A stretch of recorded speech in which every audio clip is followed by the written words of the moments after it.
Me like music.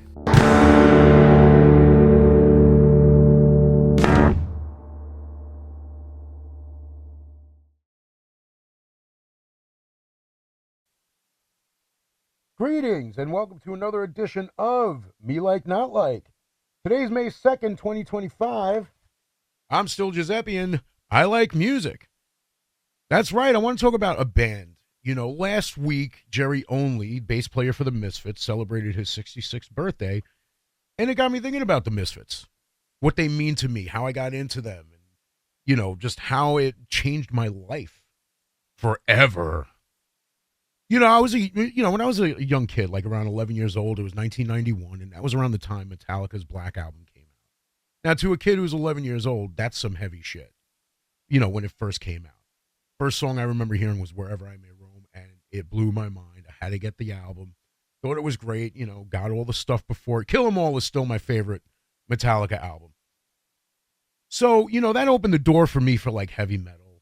And, you know, me and two of my buddies at the time, we were like the school metalheads. You know, we went to Catholic school. You know, everybody's listening to hip hop, R&B, all that. You know, the 90s was such a great time for music.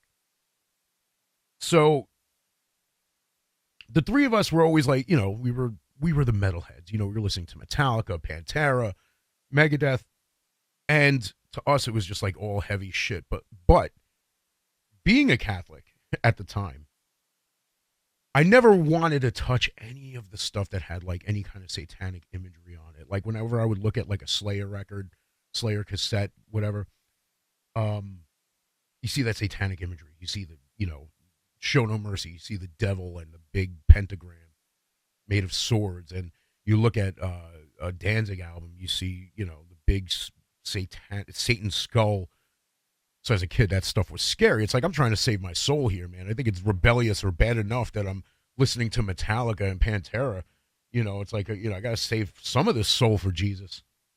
So junior high comes around. You know, we graduate junior high. We kind of go our separate ways during that summer because we're going to different high schools. And didn't really talk much during the summer, but then we get together.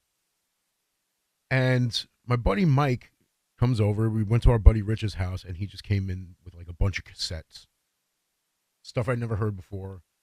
And it was Danzig 4, Typo Negative, Bloody Kisses. This is 1994. I think Bloody Kisses came out like 93. But Bloody Kisses by Typo Negative, Danzig 4, Guar, This Toilet Earth, Slayer, Divine Intervention. And he's playing some of this stuff for me, and I'm just like, all right, this is good. You know, Guar fucking blew my mind at the time, too. First song I ever heard was Slap You Around. I literally, I never used the word literally, but I literally fell on the floor laughing at the lyrics of that song. So then he pops in Danzig 4. You hear the opening chord? I am a walking, screaming hell. And I'm like, what? Because, like, I knew about the song Mother. I just never came across the video when I was watching MTV. I had kids at school who listened to hip-hop and all that stuff say, hey, you hear that song Mother? I'm like, no, because, like, it was in, like, an MTV ad of, like, new videos, and they showed, like, a little portion of it. But, like, because, you know, at the time they were re-releasing, they released a Danzig album, Danzig EP, called Thrall Demon Sweat Live, which had, on one side it had unreleased songs, and on the other side it was a bunch of live songs, and Mother was one of them. And at the end of the CD or the cassette was the original recording of Mother for Danzig's first album. But I never came across it, you know. So, and I'm sure, like, if I had heard it before this point in 1994, I would have loved it. Which of course, I love the song Mother. But so Danzig 4, my buddy plays it for me, and I just fell in love with it instantly. I'm like, I need this. So at the time, you know, buddy, you know, I had a whole bunch of blank cassettes, recorded it, and made a photocopy of the cover so it looked like I had the actual cassette. Listened to it all the time, and I'm like, I got to listen to something. I got to know what he did before this. So, you know, of course, first Danzig album that I bought, Danzig 2, Lucifuge. Greatest fucking Danzig album. Hands down my favorite. Again, not taking anything away from the first Danzig album, Danzig 3, Danzig 4, not even taking anything away from Danzig 5 because it was different, but I liked it. I still do. But I just fell in love with it. I'm like, I need everything, and it's just like one day I'm talking to my buddy and I was like, Mike, I see everybody wearing like the Misfits logo. It was before I, knew it was Crimson Ghost, before they called it the Fiend, what have you. And he's like, well, Danzig was the original singer for the Misfits. I'm like, really? I had like $10 in my pocket. I'm like, I think I'm going to go find a Misfits cassette. Because at the time, like, I did have a CD player. But if you had $20 in your pocket, you could get 2 cassettes or 1 CD. So I was like, you know what? I'm going to buy cassettes for a while since I don't have a job at this point in my life. So whatever money I have with me, I can do okay. So I go look through Misfits cassettes. I see one, I think there were like 3 of them. I think it was like Walk Among Us. I know Legacy of Brutality was there because that's the one I bought.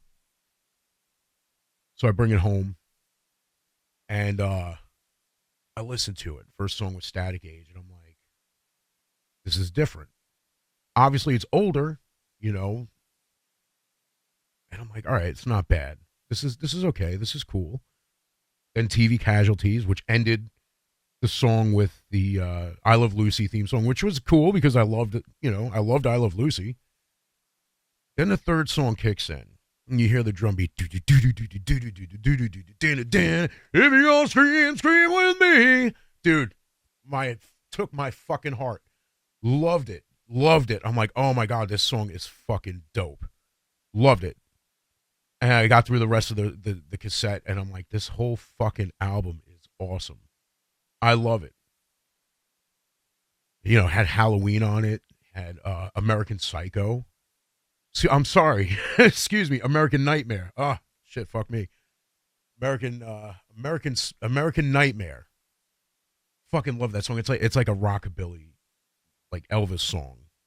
Love it. And that whole fucking cassette was great. And it's like, all right, I need more. Ended up, buying more Misfits stuff, falling in love with them fucking, and it's like, it's fucking Danzig when he was a kid, basically, like, when he was a young man. And I just loved everything about it. Like, just knowing that this iconic symbol, became, obviously it was from an old TV show called The Crimson Ghost. They took the logo, but it's like it became iconic because of the Misfits. It's like if you see that, it's like if you see a hockey mask, like an old school hockey mask, most of the time people are going to think Jason Voorhees, whereas you see the Crimson Ghost, and you think the Misfits. So shortly after that, like 2 or 3 years after that, we found out that the Misfits were coming out with a new album, but obviously not with Danzig. A guy named Michael Graves. Around that time, this was before anything that's happening nowadays with any of these people with Michael Graves. But like, to me, it was like, oh, okay, a new Misfits album. I got to hear it. I got to get it. Went out and got it on CD. I thought it was good. It wasn't a Misfits album. It was heavier. It wasn't as dirty. It wasn't as sloppy. Michael Graves, his voice wasn't bad, but like, to me, it was like, okay, this is the Misfits. It's not the Misfits. It's Misfits, which, again, at the time, I think I was like 16 years old, 17. And, it was like, okay, this isn't bad. I dig it. Some of the songs on it were pretty good, very well coordinated, and I didn't have an issue with it. I didn't take issue with it at the time. And, they went on tour, and they went on tour with Gwar. So I was a huge Gwar fan at the time, loved Gwar, and the fact that these two bands are together was like amazing. It was, and I got to see them twice. I got to see that lineup twice. I got to see Michael Graves' Misfits with Gwar twice, once in New York and once in Connecticut. I'm from New York. So if any of you remember the Roseland Ballroom, that's where I saw Misfits and Gwar. And while Misfits were playing, Joey Ramone came out and sang a couple of Ramones songs on stage, and it was fucking fantastic. So years later, I know there was somebody in between. I didn't really get into it that much, but Jerry Only comes out with the Misfits again, where he's the singer. He comes out with Devil's Rain, which I wasn't like a huge fan of that album. I did like the actual song Devil's Rain. I didn't think it was bad, but again, it wasn't Misfits enough sounding. It's kind of tough to recreate something that was so perfect when it first came out. Not to mention Famous Monsters, which I wasn't really a fan of that either. But I will say the song Descending Angel, years later, it was released with Jerry Only singing it instead of Michael Graves. I actually like that version better. So Devil's Rain came out, Misfits went on tour with Jerry Only singing. I got to see that version twice also. Once at a barbecue and once in White Plains, and basically what was like a school gym.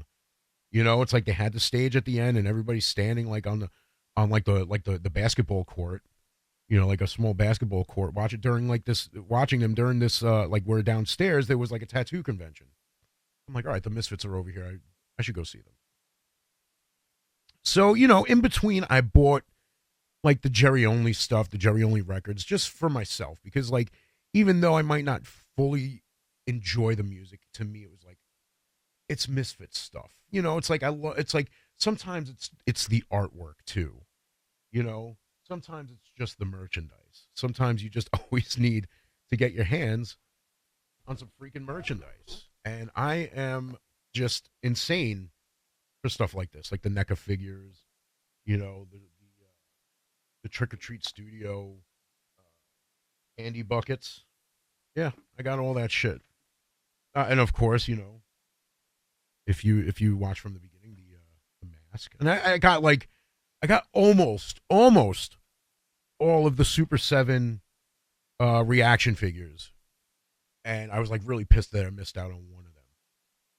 And it's like once it was gone, it was gone, and it breaks my heart that I don't have it. But anyway, so while during all that stuff, during like years later, 2016, the original Misfits come back around for Riot Fest.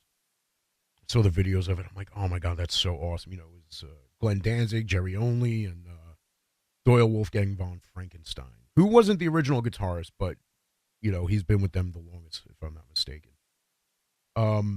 Off and on.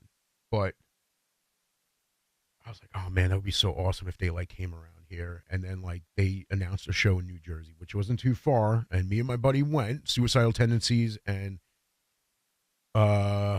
Murphy's Law.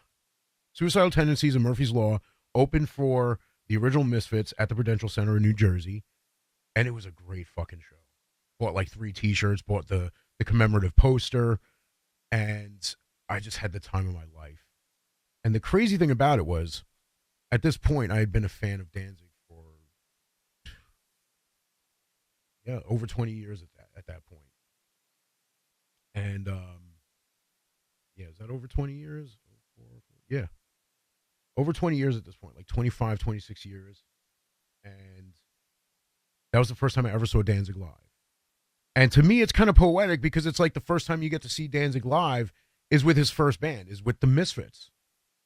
And it was incredible for me. I mean, like, dude, the guy was all over the stage, belting the vocals out, just going nuts. It's like when he talks, he's like, hey, what's going on? Like, it sounds like he lost his voice. But when he's screaming into that mic, oh, it's just incredible.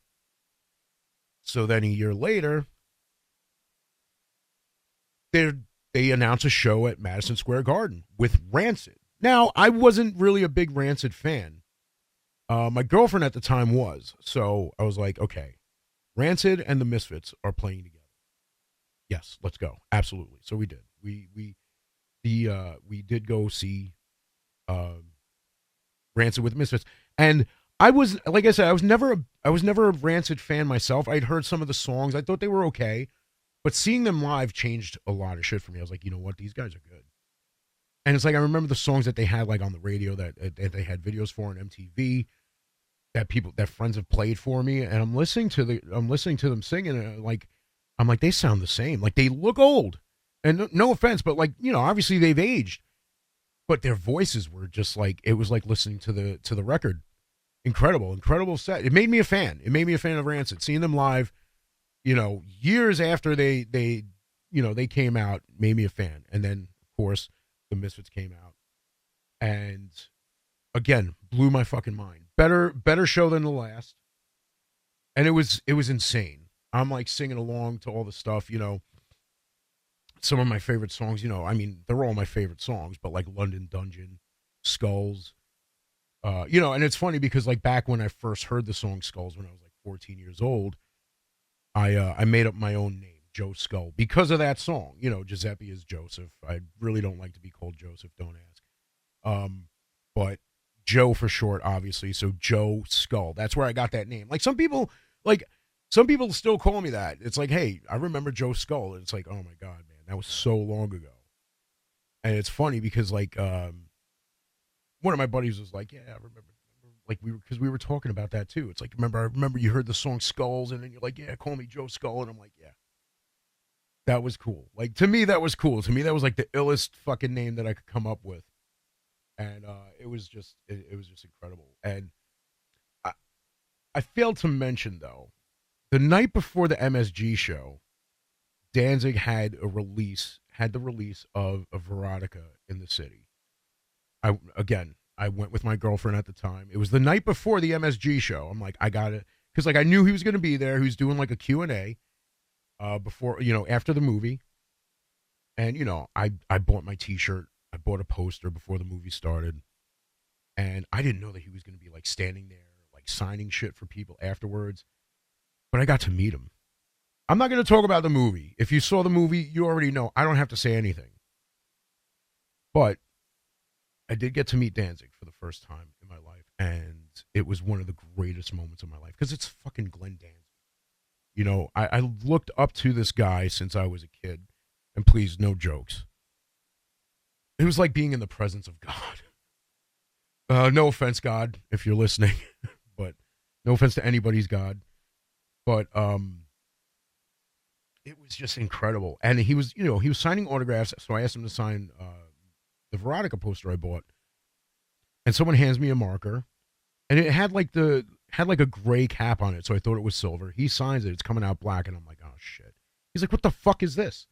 I'm like, oh, somebody handed it to me. I thought it was silver. It must be gray. And that was it. And we took the picture. And like, he looks angry. But I know he was happy to meet me. It was one of the greatest moments of my life. Then again, the next night, they killed it at Madison Square Garden. And they're still doing shows now. They're still doing some stuff now. And it's incredible to me.